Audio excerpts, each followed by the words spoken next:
season 2. Or how do they say it when software is updated? Version 2. Version 2. 2.0. 2.0. This is Two Old Farts Traveling 2.0. That's the part I'll believe.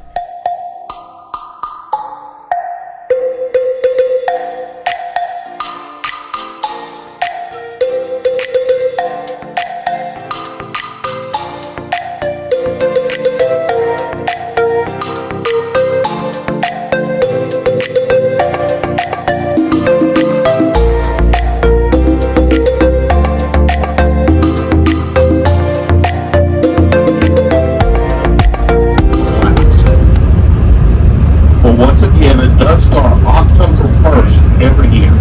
The United States Sugar Corporation is your largest sugar company in the area.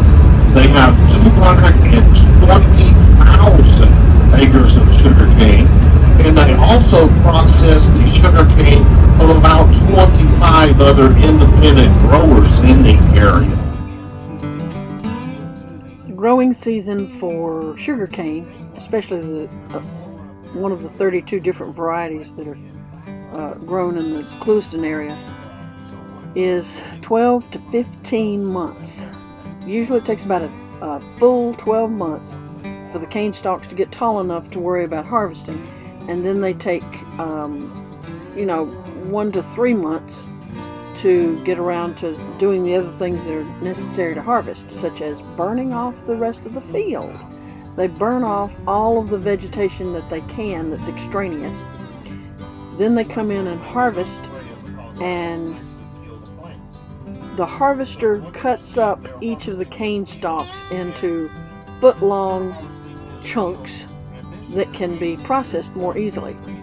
The United States Sugar Corporation in Clewiston, that processes all this sugar, owns 8 of these harvesters. Each of the harvesters costs $445,000 a piece.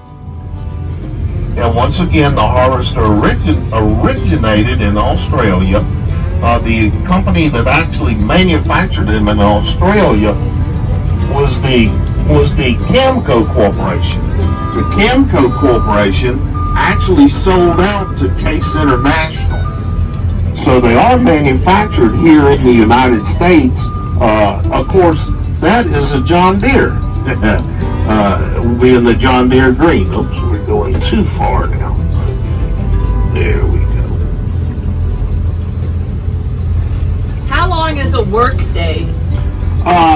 They actually harvest 24 hours a day, 7 days a week. But now, what's going to happen? This crew is a daylight crew. They will harvest till sometime this afternoon, however many rail cars they actually send this group. They'll fill that number of rail cars, then they'll be through for the day. And then somewhere industry-wide, they're actually going to operate at night. So in other words, you have sugarcane coming in 24 hours a day, 7 days a week. And of course, the white birds, that's how you get your sugar white. Maybe not, huh? We are the winter vegetable capital of the world. You can see, you cannot even see into that field there.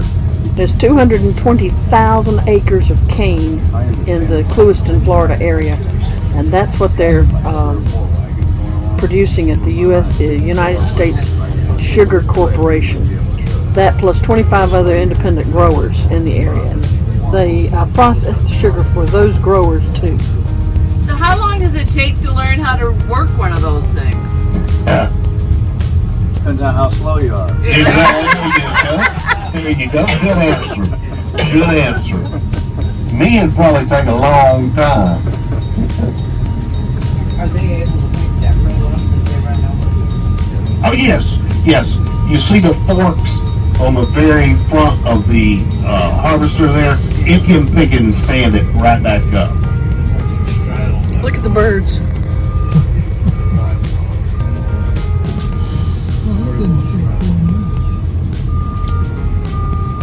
And of course now he's going to go back over where the other one. So United States Sugar Corporation has 8 of these 5 harvester crews of its own.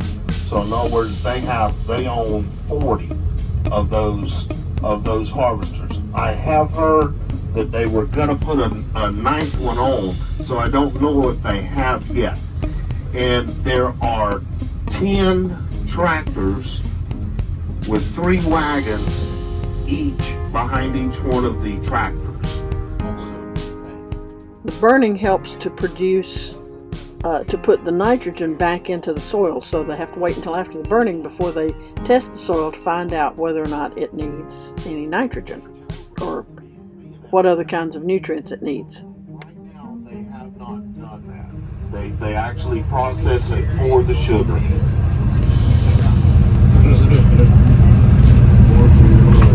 And you can see the fields now, how they harvested the field out there. How many weeks do you say it will be greening out?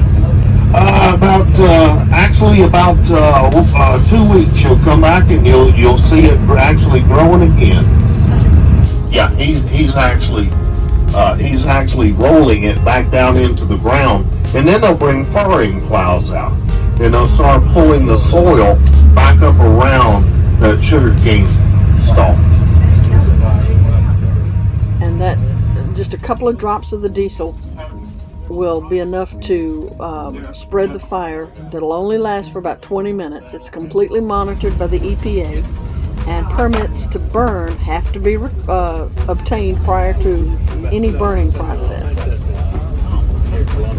Yeah, we won't sit here and wait until there is a wagon and tractor come in so you can see it, but as you see, each one of the cane wagons has a hydraulic on the side of it. He dumps it right over into a hopper, and then it's hydraulically lifted right over into the rail car. Each one of the cane wagons that you're seeing, each one of those holds approximately 6 tons. Each one of the rail cars, 40 tons. That's equal to about 1 acre of sugar cane. The main rail, whenever we first started out, I'll point out the main rail. Whenever we go back, we actually have to go back the way we came because we're going back through town. And so I'll show you the main rail. This is actually one of the old original rails that Mr. Mott had constructed.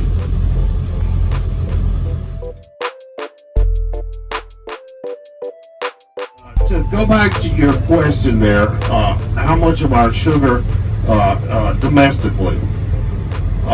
The sugar beet industry is actually larger than the sugar cane industry. The sugar beet industry is about 50%. The sugar cane is going to be about 40%. And 25% of that 40% comes from Florida. The other 15% comes from Texas and Louisiana. And then the other 10% is going to be imported in. So 90% of the sugar here in North America is going to come from the sugar beets and the sugar cane. These 3 cars, is that about from 1 acre? No, that'd be 3, that's 18, about 3 more.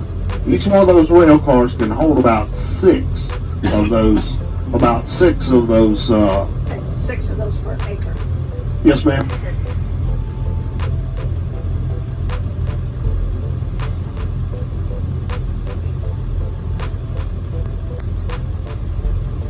And of course, it all depends on the sugar cane also, the variety of sugar cane. They do have about 30 different varieties of sugar cane out here in these fields.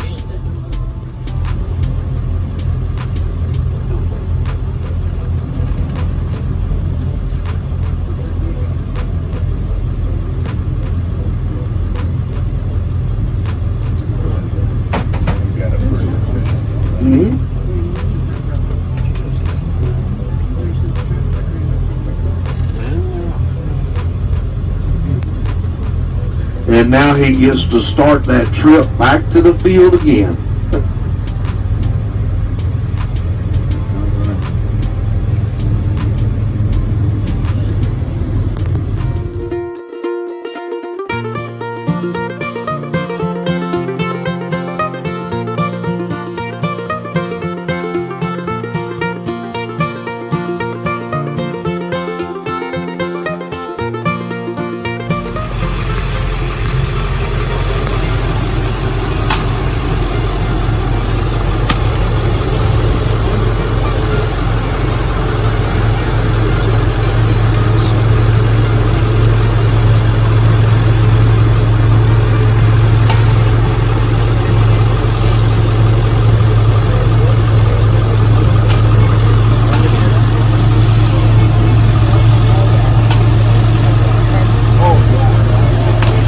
You never replace them. As cheap as they are.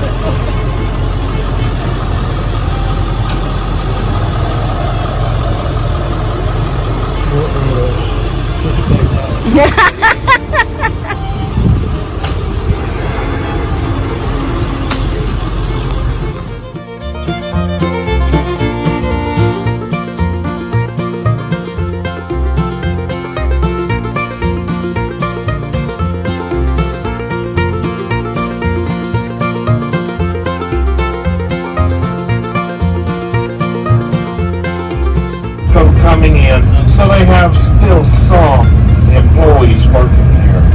United States Sugar Corporation trying to absorb as many of the employees into United States Sugar Corporation as they could, but most of them, the biggest portion of them, were actually laid off. The United States Sugar Corporation is an employee-owned company, so whenever they separated, they did take an ESOP program with them, and also they were given a severance package.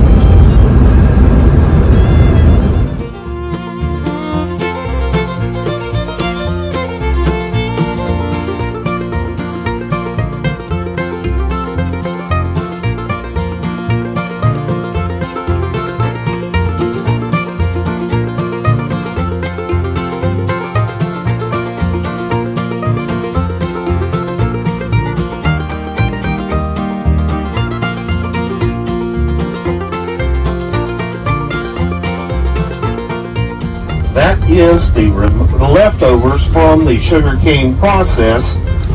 They're going to take it right back in to generate the power for the sugar mill and the refinery. That is what you made when you chewed your sugarcane this morning. You made the gas. So, does this run 24 hours? 24 hours a day, 7 days a week. Yes, ma'am. There are about 1,700 people that work for U.S. Sugar.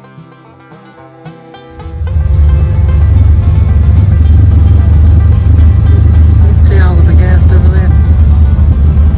And ladies and gentlemen, I do have to go in, sign us in, let them know that we are going to be in the sugar mill refinery area. I'll be right back out. That is actually part of the filter system where they're actually filtering out the sugar juice.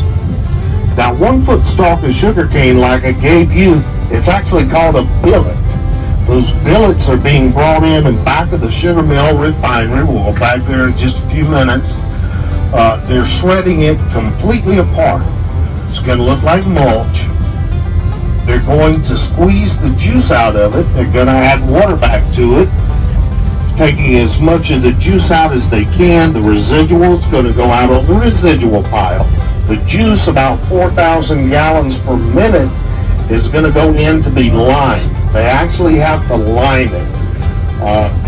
The sucrose content is very acidic, so they have to neutralize the acidity to actually protect that sucrose content.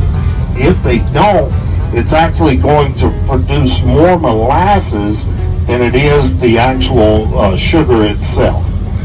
That juice, once they get it limed, is going to be brought over into these silver and white tanks over to our right over here. These silver and white tanks are clarifying tanks. This is where they're starting to boil that sugar juice. And as they boil that sugar juice, the lime that they have added in there is going to adhere to the particulates that are in the sugar juice. It's going to fall out, clarifying the juice. Then it's going to go over in through that filter system. And then after the filter system, they're going to take that juice and they're going to take 85% of the water out of it, making a thick syrup. Once they have made that thick syrup, it is ready to go in for its crystallization process. This crystallization process, they're going to put that thick syrup under vacuum. They're going to seed it with little tiny sugar crystals. And as they gradually reduce the vacuum, this causes that thick syrup to adhere to those little tiny sugar crystals. Once they have taken all of the vacuum off, they have a mixture that is called massachite. The massachite will then go sit in crystallization pans, slowly spinning and cooling for 36 hours, continuing to form those sugar crystals. Then once they have cooled it for that 36 hours, it's going to be brought over and put in centrifugals. And in these centrifugals, there is a series of screens. They're going to start spinning it. It's going to be much like the spin cycle on your washing machine, only much, much, much faster. They're spinning the molasses off of those raw sugar crystals. Then they have their finished product from the sugar mill, which is going to be your raw sugar. And right directly over in front of us, this is bulk shipping. The bulk shipping, this is where they're going to send out the refined out sugar. You see the Walpole truck over to our left over here. They're going to fill that with the refined out sugar. They use a lot of sugar. And then this tanker that you're seeing up in front of us with the green semi truck, that is actually, they're going to take out liquid sugar. I'll talk about liquid sugar a little later, but they're going to haul liquid sugar out in the tanker truck there. But these are the 200,000 pound rail cars. They are food grade rail cars. So they'll put the 200,000 pounds of refined out sugar in there and take those to your big users. And then you're seeing some semi-trailers and trucks. These are going to haul the 245, 25, and 50 pound bags. The 25, 50 pound bags, those are going to go to different delis, bakeries. And then the 245 pound bag, of course, those are going to go on our grocery shelf. Chain to each one of the latches. That rail car is going to be separated from the rest of the line of rail cars. It's going to be pulled forward onto a dump table. It's going to be latched down on the dump table. They're going to weigh it for its entire weight. Then once they have weighed it for its entire weight, they're going to tip that rail car on its side into a pit. And then right at the end of that pit is where the milling tandem is located. The milling tandem is what actually shreds that 1 foot stalk of sugar cane completely apart.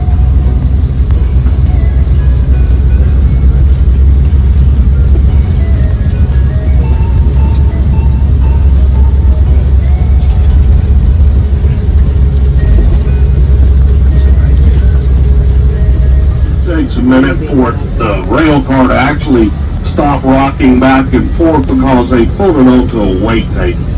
So, okay, now there it goes on its side.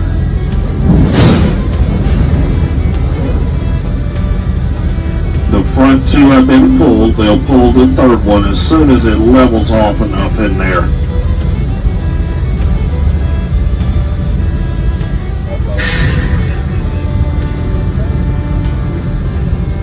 Got stage fright.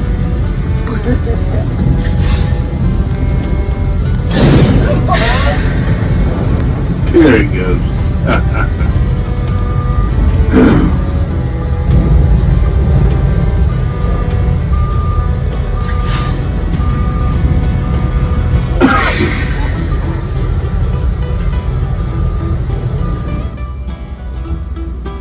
Foot stalk of sugarcane completely apart. They're dumping it off of the conveyor. Now it's going in through the first set of rollers, squeezing the juice out of it. Then they're going to add water back to it, and the other set of rollers is right inside the door there. So they're squeezing all of as much of the juice out as they can. Residual is going to go out on the residual pile. The juice goes in for its lining. And then right directly in front of us are the centrifugals. This is where they're spinning the molasses off of those raw sugar crystals.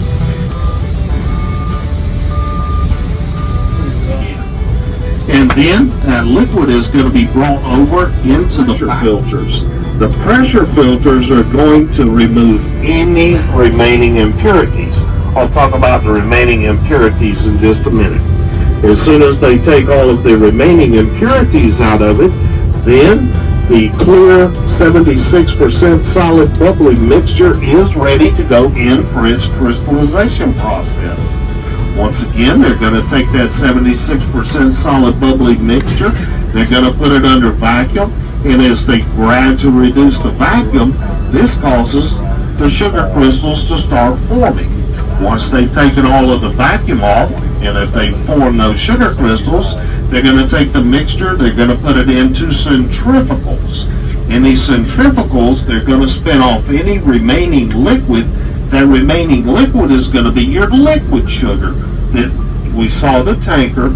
That liquid sugar is going to be shipped off site. The sugar crystals then are going to be go into the dryers. They're going to blow those sugar crystals around on a bed of air, drying and cooling. Then they're going to go by bucket elevator all the way up into those blue towers that I pointed out front. Those are conditioning silos. The conditioning silos, this is where the sugar crystals are going to sit for 24 hours in dehumidified air, continuing to dry and cool. And then once they've dried and cooled them for the 24 hours, they're going to be brought over to the big tall building on our left over here. This big tall building, that is where the shakers and the screeners are located. Shakers and the screeners, this is where they're coming up with the different size sugar crystal that the customer has requested. Once they come up with those different size sugar crystals, it is going to go into bulk storage. And then from bulk storage, it can be put in the 200,000 pound rail cars, the semi-trailers, or it can be brought directly over into packaging where it's put in the 245, 25, and 50 pound bags. Now, I had mentioned removing the remaining impurities in those pressure filters. Whenever the raw sugar comes from the sugar mill, it is only 96% pure. It is not even approved for human consumption at that time. Whenever it comes from the refinery, it is going to be 99.98% pure. It is going to be the purest product on your grocery shelf.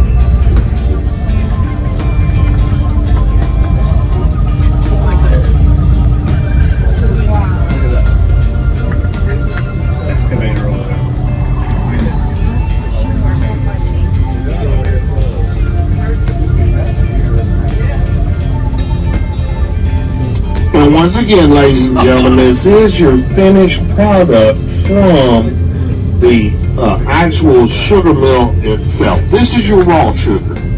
Once again, this will go back over to the refinery to be refined out.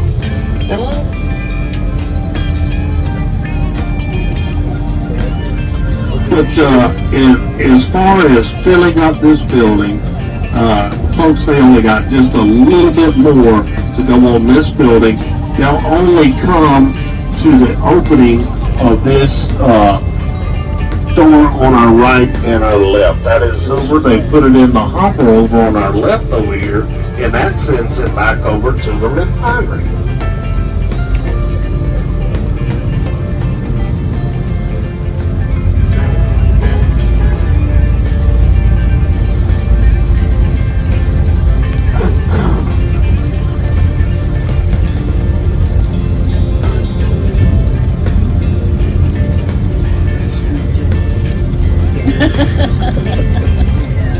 Go out under the label United Sugars.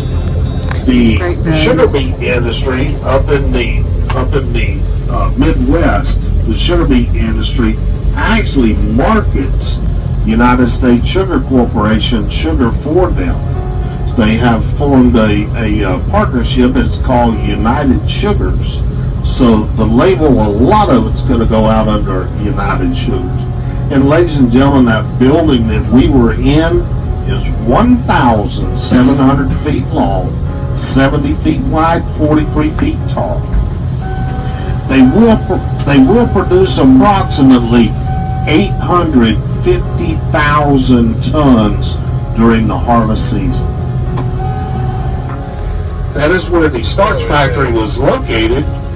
They built it out of the Corning green prism glass. The process of manufacturing the starch caused a lot of dust, and it was highly explosive. So they built it out of the Corning green prism glass, so if there was an explosion, it would blow the walls out, not damage the inside so much. Now, they didn't say anything about the people on the inside. I know everybody was thinking of that. What about the people on the inside? But anyway, over on our right is their water treatment plant. It is a 5 million gallon a day water treatment plant that actually provides the water for the operation of the sugar mill, the refinery. And out front, you're seeing a concrete tower. They used to provide the city of Clewiston with drinking water. They no longer do that. The city has its own water treatment plant now.